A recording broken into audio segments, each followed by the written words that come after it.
Hi dear friends, അസ്സലാമു അലൈക്കും, നമസ്കാരം. Welcome back to my channel. എല്ലാവർക്കും സുഖമായിരിക്കുമെന്ന് കരുതുന്നു. ഇന്നത്തെ നമ്മുടെ റെസിപ്പി ബ്രേക്ക്ഫാസ്റ്റായും ഡിന്നറായും സെർവ് ചെയ്യാവുന്ന നല്ല സ്പോഞ്ചി ആയിട്ടുള്ള അടിപൊളി ടേസ്റ്റുള്ള വെള്ളക്കലത്തപ്പമാണ്. അപ്പോൾ നമുക്ക് നോക്കാം ഇതെങ്ങനെയാണ് തയ്യാറാക്കിയെടുക്കുന്നതെന്ന്. നമ്മുടെ ഈ വെള്ളക്കലത്തപ്പം തയ്യാറാക്കിയെടുക്കാൻ വേണ്ടി നമ്മളിവിടെ ഒരു ബൗള് നിറയെ പച്ചരി നന്നായിട്ട് കഴുകി വൃത്തിയാക്കിയതിന് ശേഷം 3 മണിക്കൂർ നേരം വെള്ളത്തിലിട്ട് വെച്ച് നന്നായിട്ട് ഡ്രെയിൻ ചെയ്തെടുത്തിട്ടുള്ളതാണ്. പിന്നെ നമുക്കിതിലേക്ക് വേണ്ടത് 1/4 ബൗളോളം ചോറും 1/4 ബൗളോളം തേങ്ങ ചരവിയതും കൂടിയാണ്. പിന്നെ നമ്മളിവിടെ എടുത്തിട്ടുള്ളത് 1/4 ടീസ്പൂൺ അളവിലുള്ള ഈസ്റ്റും 1/4 ടീസ്പൂൺ അളവിലുള്ള പഞ്ചസാരയും കൂടി 1/2 ഗ്ലാസ് ചെറു ചൂട് വെള്ളത്തിൽ ഇട്ടതിന് ശേഷം നന്നായിട്ട് ഇളക്കി കൊടുത്ത് അടച്ചു വെക്കുക. 5 മിനിറ്റിന് ശേഷം ആക്റ്റീവായിട്ട് വന്നിട്ടുള്ള ഈസ്റ്റാണിത്. ഇനി നമുക്ക് ഈ ഇൻഗ്രീഡിയൻസ് എല്ലാം കൂടി മിക്സി ജാറിലേക്ക് ഇട്ട് കൊടുക്കാം. ഇപ്പം നമ്മുടെ എല്ലാ ഇൻഗ്രീഡിയൻസും കൂടി മിക്സി ജാറിലേക്ക് ഇട്ട് കൊടുത്തിട്ടുണ്ട്.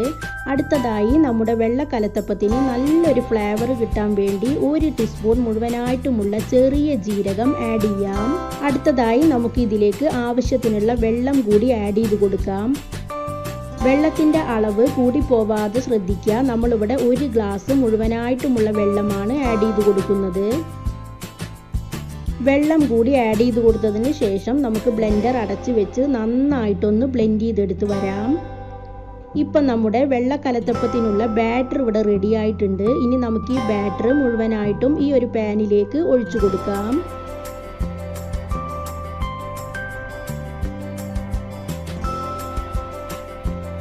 ബാറ്റർ മുഴുവനായിട്ടും ഈ ഒരു പാനിലേക്ക് ഒഴിച്ചു കൊടുത്തതിന് ശേഷം നമുക്ക് ഈ പാൻ അടച്ചു വെച്ച് 2 മണിക്കൂർ നേരം റെസ്റ്റ് ചെയ്യാൻ വേണ്ടി മാറ്റി വെക്കാം. ഇപ്പം നമ്മുടെ ബാറ്റർ റെസ്റ്റ് ചെയ്യാൻ വേണ്ടി മാറ്റി വെച്ചിട്ട് ഏകദേശം 2 മണിക്കൂറായിട്ടുണ്ട്. ഇനി നമുക്കൊരു പാന് ചൂടാക്കിയെടുക്കാം. പാന് നന്നായിട്ട് ചൂടായി വരുമ്പോൾ നമുക്കിതിലേക്ക് 1 ടേബിൾ സ്പൂൺ അളവിലുള്ള വെളിച്ചെണ്ണ ഒഴിച്ചു കൊടുക്കാം. വെളിച്ചെണ്ണ തന്നെ യൂസ് ചെയ്യണം, എങ്കിലേ നമ്മുടെ ഈ വെള്ളക്കലത്തപ്പത്തിന് നല്ല അടിപൊളി ടേസ്റ്റ് കിട്ടുകയുള്ളൂ. വെളിച്ചെണ്ണ നന്നായിട്ട് ചൂടായി വരുമ്പോൾ നമുക്കിതിലേക്ക് കുറച്ച് തേങ്ങ കൊത്ത് ഇട്ട് കൊടുക്കാം. കൂടെ തന്നെ ഒരു സവാള നൈസായിട്ട് കട്ട് ചെയ്തതും കൂടി ചേർത്ത് കൊടുക്കാം.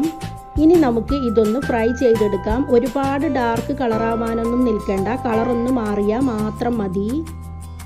ഇപ്പം നമ്മുടെ തേങ്ങാക്കൊത്തും സവാള കട്ട് ചെയ്തതും നന്നായിട്ട് ഫ്രൈ ആയിട്ട് വന്നിട്ടുണ്ട്. നല്ല സ്മെല്ല് വരുന്നുണ്ട്. ഈ ഒരു സമയത്ത് നമുക്കിനി ഫ്ലെയിം ഓഫ് ചെയ്യാം. 2 മണിക്കൂറിന് ശേഷം നമ്മുടെ ബാറ്റർ ഇതാ നന്നായിട്ട് പൊങ്ങി വന്നിട്ടുണ്ട്. നല്ല സോഫ്റ്റ് ആയിട്ട് വന്നിട്ടുണ്ട്. 2 മണിക്കൂറിലും കൂടാനായിട്ട് വെയിറ്റ് ചെയ്യരുത്. 2 മണിക്കൂർ വരെ മാത്രം വെയിറ്റ് ചെയ്താൽ മതി. ഇനി നമുക്ക് ഇതിലേക്ക് ആവശ്യത്തിനുള്ള ഉപ്പും കൂടി ചേർത്ത് കൊടുക്കാം. ഇനി നമ്മൾ ഫ്രൈ ചെയ്തെടുത്തിട്ടുള്ള ഈ ഒരു തേങ്ങാക്കൊത്തും സവാളയും കൂടി ഇതിലേക്ക് ഇട്ട് കൊടുക്കാം.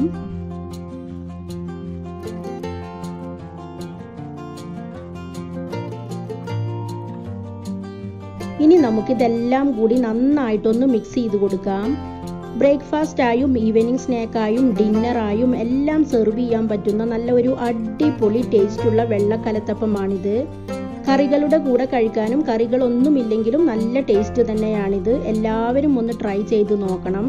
ഇനി നമുക്ക് മറ്റൊരു പാന് നന്നായിട്ട് ചൂടാക്കിയെടുക്കാം. പാന് ചൂടായി വരുമ്പോൾ നമുക്കിതിലേക്ക് പകുതി ബാറ്റർ ഒഴിച്ചു കൊടുക്കാം.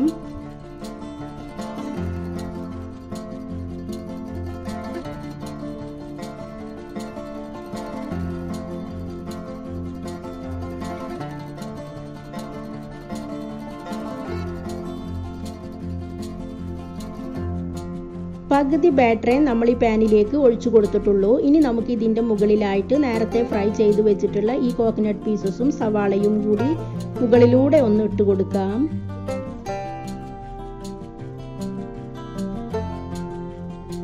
ഇനി നമുക്ക് മീഡിയം ഫ്ലെയിമിൽ വെച്ച് ഈ പാന് അടച്ചു വെക്കാം. ഇപ്പോൾ ഏകദേശം 10 മിനിറ്റ് ആയിട്ടുണ്ട്. ഇനി നമുക്കിതൊന്ന് തുറന്ന് നോക്കാം. നല്ല സോഫ്റ്റ് ആയിട്ട് നല്ല ബ്രെഡ് പോലെയാണ് നമ്മുടെ ഈ വെള്ളക്കലത്തപ്പം പൊങ്ങി വന്നിട്ടുള്ളത്. എങ്കിലും ഇതിൻ്റെ മുകൾ ഭാഗം ഒന്നുകൂടി കുക്കാകാൻ വേണ്ടി നമുക്ക് മറ്റൊരു പാന് വെച്ച് കൊടുത്ത് അതിലേക്ക് തിരിച്ചിട്ട് കൊടുക്കാം. ഇപ്പം നമ്മൾ വെള്ളക്കലത്തപ്പം മറ്റൊരു പാന് വെച്ച് ഒന്ന് തിരിച്ചിട്ട് കൊടുത്തിട്ടുണ്ട്. 1 മിനിറ്റ് നേരം മാത്രം ഒന്ന് കുക്കായാൽ മതി.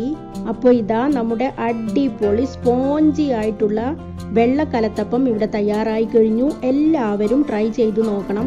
എൻ്റെ വീഡിയോകളും റെസിപ്പികളും നിങ്ങൾക്ക് ഇഷ്ടമാവുന്നുണ്ടെങ്കിൽ സബ്സ്ക്രൈബ് ചെയ്ത് സപ്പോർട്ട് ചെയ്യാൻ മറക്കരുത്. സബ്സ്ക്രൈബ് ചെയ്താൽ മാത്രമേ ഞാനിടുന്ന പുതിയ വീഡിയോകളുടെ നോട്ടിഫിക്കേഷനുകൾ നിങ്ങൾക്ക് അതാത് സമയത്ത് ലഭിക്കുകയുള്ളൂ. ഇൻഷാ അല്ലാ വീണ്ടും പുതിയൊരു വീഡിയോയിലൂടെ കാണാം. Thanks for watching.